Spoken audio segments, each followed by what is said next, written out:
ઘણા લોકોના મેસેજો આવે છે કે વિદેશમાં વિઝિટ કરવા જઈએ તો શું વર્ક વિઝા થઈ શકે, વિઝિટ ટુ વર્ક, અથવા તો વિઝિટ વિઝામાં જઈએ તો જોબ મળે?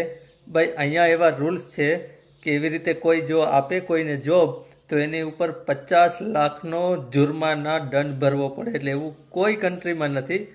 એક સમય હતો ત્યારે હતું કે તમને એરપોર્ટેથી લઈ જતા, કારણ કે ત્યારે એટલા બધા કામ હતા.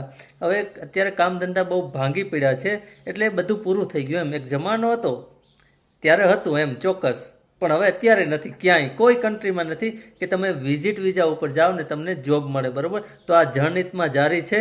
બધા લોકોને આગળ મોકલજો જેથી કરીને કોઈ ખોટા ફસાય નહીં. કારણ કે વાઇવમાં ઉતારવાના કામ ઘણા છે, પણ વાઇવમાંથી બહાર કાઢવાના કામ બહુ ઓછા છે. બરાબર, તો આ તમામ આખા ગુજરાત માટે છે કે આવું કોઈ કરતા નહીં, અને કરવું હોય તો તમારી ઈચ્છા. બરાબર, આ તો મને કેટલા બધા મેસેજો આવતા હોય તો બધાને એકસાથે વિડીયો દ્વારા જવાબ આપું છું. બરાબર, આપ સૌને પ્રણામ. આપ સૌ ધ્યાન રાખજો, આવું કોઈ કરતા નહીં.